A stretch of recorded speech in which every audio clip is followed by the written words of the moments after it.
Hi everyone, welcome back to Mission 1820 and this week's episode of Have You Ever Wondered? If you're just joining us, we've been in this series called Books of the Bible, and we've been giving introductions into each book of the Bible in just 5 minutes or less. So if you're ready, let's go ahead and dive right in to this week's book. This week we're in the book of Hebrews. This is the 19th book in the New Testament. But interestingly enough, it's the only book within the New Testament to which the author is not explicitly revealed to us.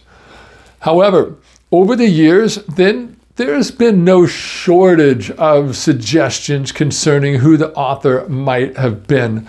The list includes the likes of Luke.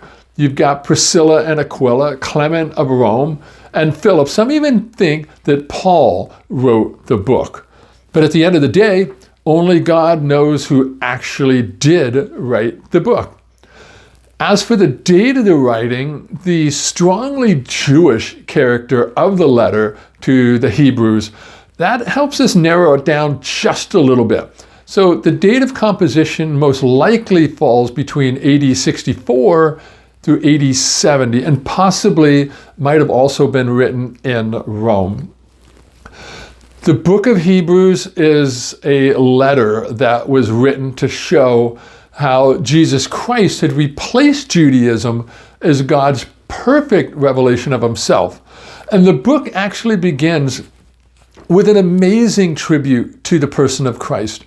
And throughout the epistle, the author blends warning along with doctrine in order to encourage his Hebrew readers to hold fast to Jesus as the great high priest of God.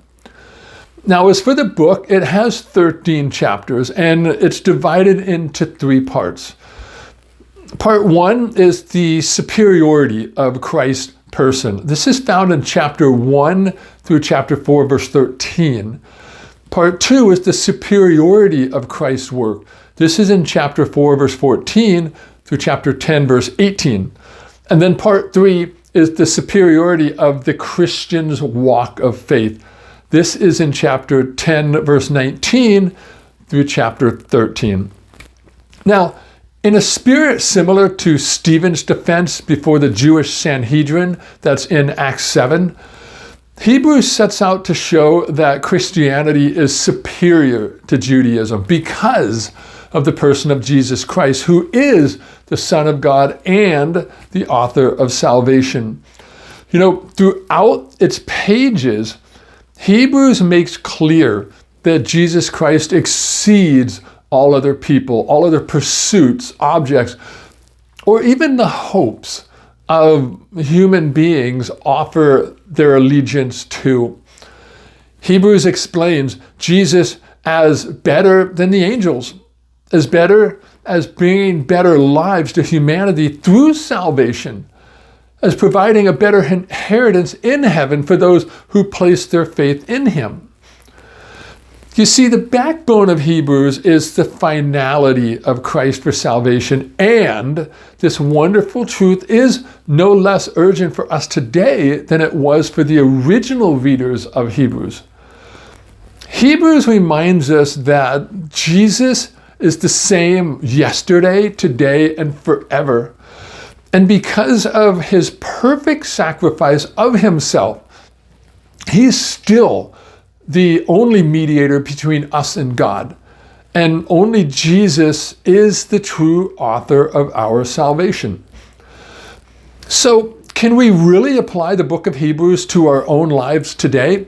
Well, absolutely we can. Because the letter to the Hebrews makes clear that only one person deserves to hold the primary place in our lives. And while we may be busy idolizing our move up the corporate ladder or placing our faith in wealth and money, Jesus offers us a better inheritance. He offers us a better priest, a better covenant, a better hope.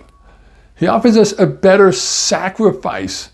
And only when we give Jesus his rightful place in our own lives, it's only then will everything else in our life fall right into place.